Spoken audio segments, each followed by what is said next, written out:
지난 주일 저는 홍대의 벨로주라는 공연장에서 특별한 공연을 했습니다. 벨로주라는 공연장이 문을 닫게 되어서 마지막 공연을 한 것입니다.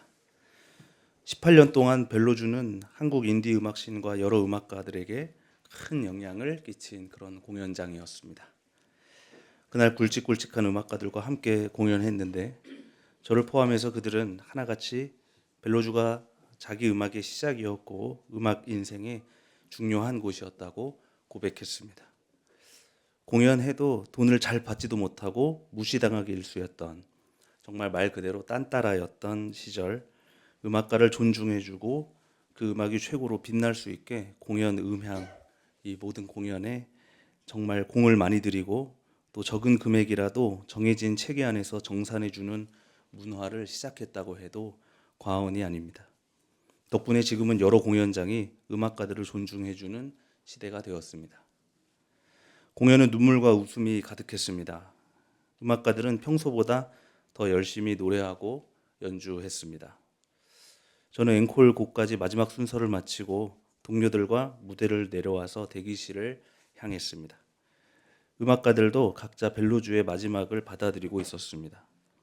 보통이면 공연이 끝났으니까 관객들이 옷가지를 정리하고 공연장을 나가는 소리가 들려야 하는데 그저 고요한 침묵만 흘렀습니다.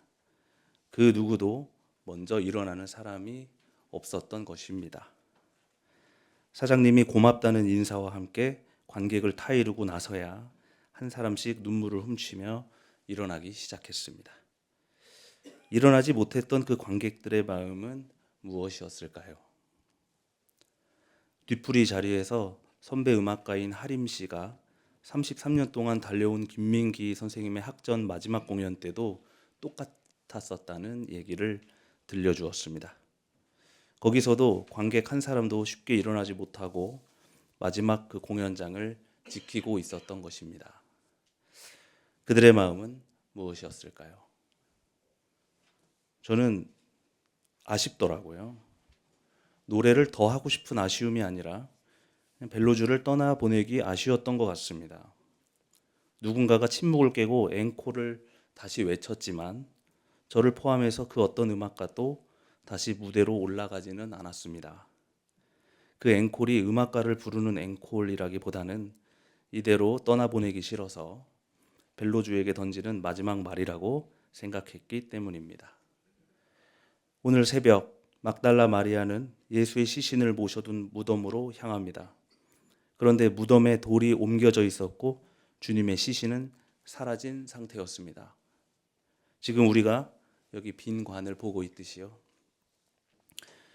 놀란 마리아는 얼른 제자들 곁으로 달려가서 이 사실을 전했습니다. 누가 주님을 가져갔습니다. 어디에 두었는지 모르겠습니다.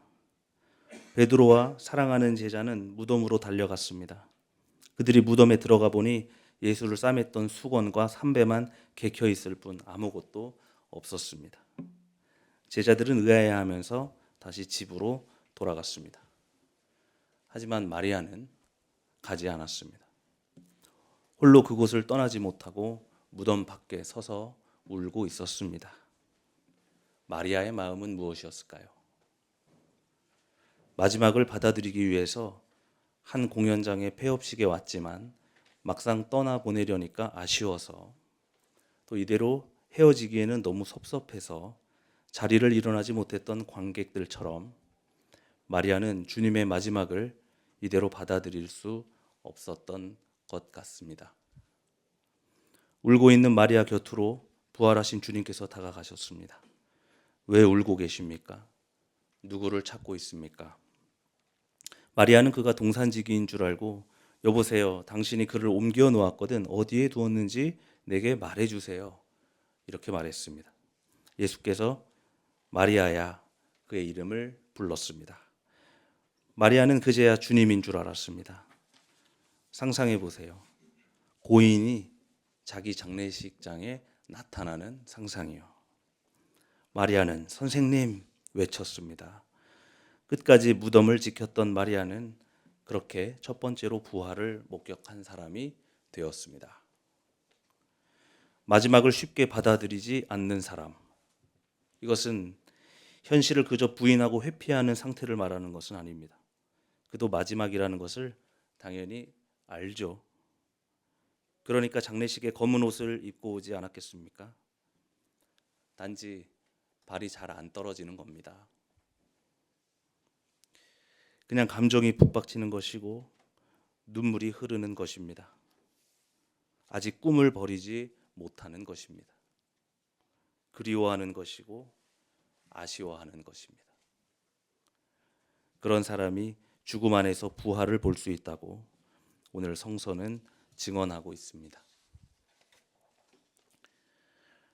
나는 참으로 하나님께서는 사람을 외모로 가리지 아니하시는 분이시고 하나님을 두려워하며 의를 행하는 사람은 그가 어느 민족에 속하여 있든지 다 받아주신다는 것을 깨달았습니다. 이것은 베드로가 로마 사람 고넬료와 그 가족들에게 세례를 주는 날 던졌던 선언입니다. 베드로와 예수의 제자들은 교회를 세우고 그리스도의 부활을 전하는 사람들이 되었지만 여전히 그 교회 안에는 여러 장벽들이 남아 있었습니다.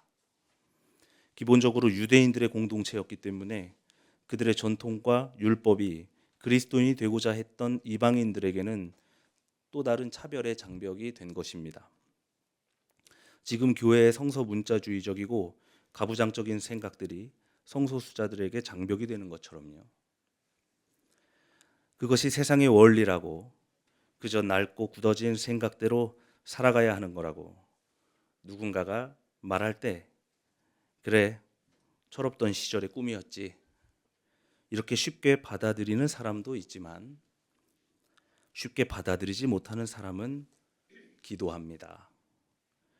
지금 우리 교회가 하나님의 완벽한 교회인가요? 계속 질문합니다. 우리가 바꿔내야 할 것은 없습니까? 누군가에게 장벽이 되고 있지는 않습니까? 여전히 차별이 있지는 않습니까?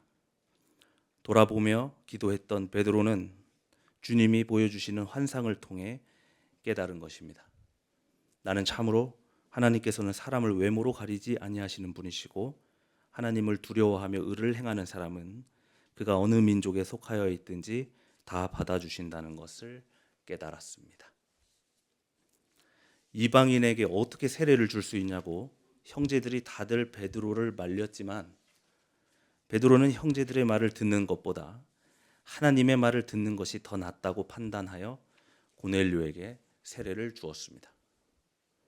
이것이 바로 부활을 목격한 사람의 마땅한 행동입니다. 저도 진보적인 신학을 공부하고 거침없이 말하고 사회운동으로서 행동하고 또 그런 목회를 하니까 제 주변 사람들은 제가 교회에서 언제 잘릴까 늘 걱정했습니다. 저희 아버지도 늘 저를 걱정하셨습니다.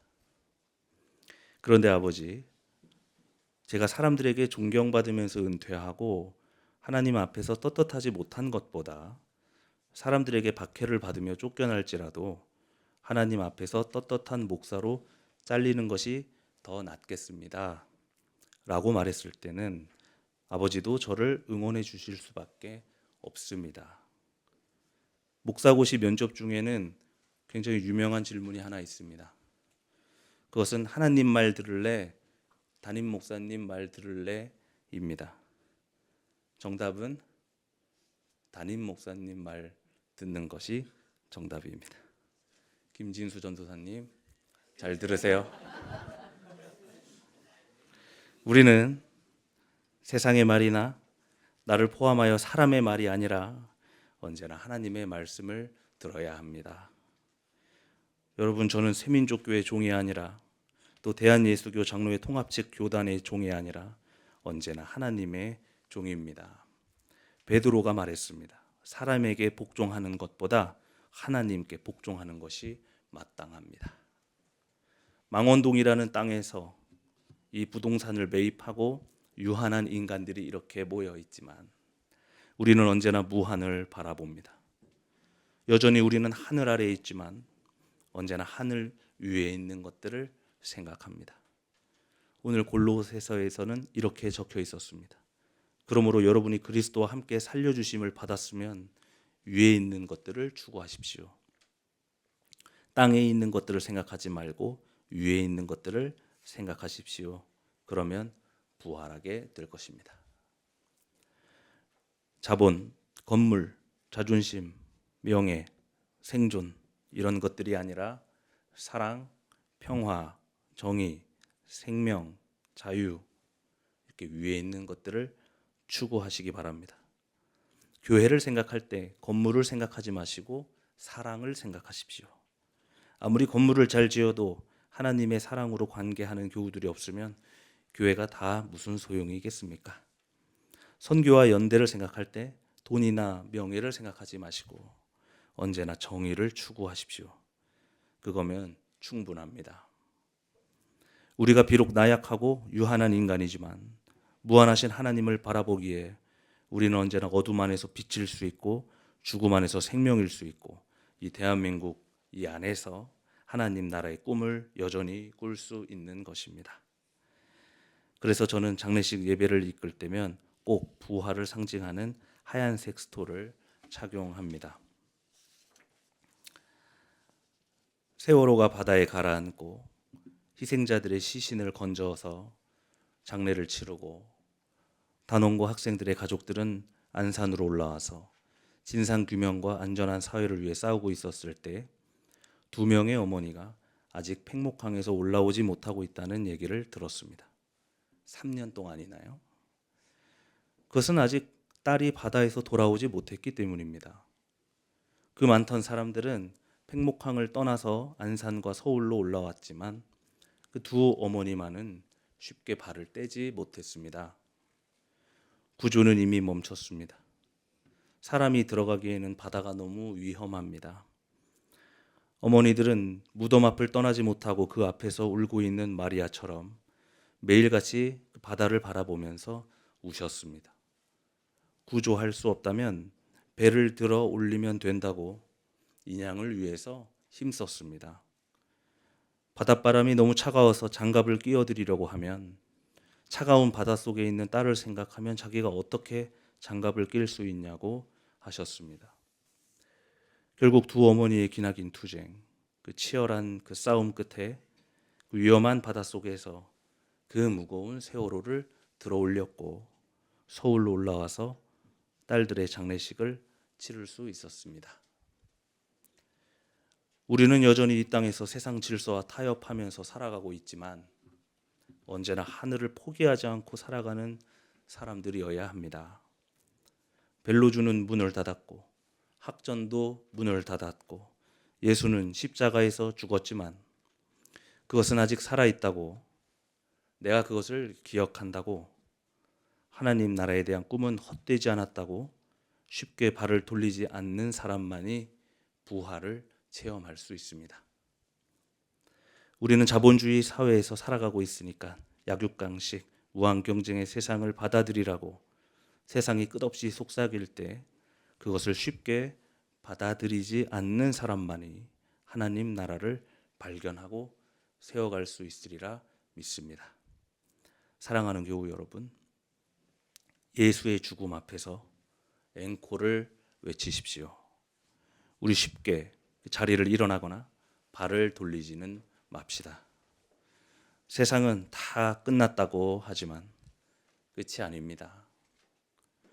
우리 같이 한번 외쳐볼까요? 앵콜, 앵콜, 앵콜, 앵콜. 여러분 외치신 앵콜 덕분에 주님 지금 이 자리에 안 계십니다. 부활하셨고 어디로 가셨는지 이제 우리가 찾게 되는 부활 주간 되시기를 바랍니다.